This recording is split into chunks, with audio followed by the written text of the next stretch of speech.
যুক্তরাষ্ট্রের মায়ামিতে গত বৃহস্পতিবার অনুষ্ঠিত হয়ে গেল ফিফা ক্লাব বিশ্বকাপ 2025-এর ড্র অনুষ্ঠান। 32টি দল 8টি গ্রুপে ভাগ হয়ে খেলবে এই টুর্নামেন্টে, যেখানে একটি গ্রুপে পড়েছে রিয়াল মাদ্রিদ ও নেইমারের দল আল হিলাল। এদিকে মেসির দল ইন্টার মায়ামি পড়েছে কঠিন এক গ্রুপে।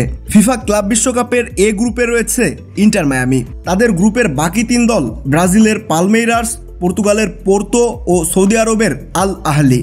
মায়ামিতে বৃহস্পতিবার ক্লাব বিশ্বকাপ ড্রয়ের অনুষ্ঠানে উপস্থিত ছিলেন সাবেক অনেক ফুটবল তারকারা।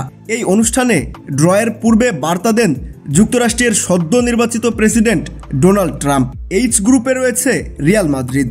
তাদের 3 প্রতিপক্ষ হচ্ছে সৌদি আরবের club Al Hilal, Mexican club Pachuca, Austrian club Salzburg. এদিকে একই গ্রুপে পড়েছে ইউরোপের 2 পরাশক্তি জুভেন্টাস ও ম্যানচেস্টার সিটি। পিএসজি ও অ্যাটলেটিকো মাদ্রিদ রয়েছে গ্রুপ বিতে। আগামী বছরের 15 জুন থেকে যুক্তরাষ্ট্রের 12টি স্টেডিয়ামে অনুষ্ঠিত হবে ক্লাব বিশ্বকাপের এই জমজমাট লড়াই। এই আয়োজনকে 2026 বিশ্বকাপের ড্রেস রিহার্সেল হিসেবে দেখছেন ফুটবল বিশ্ব।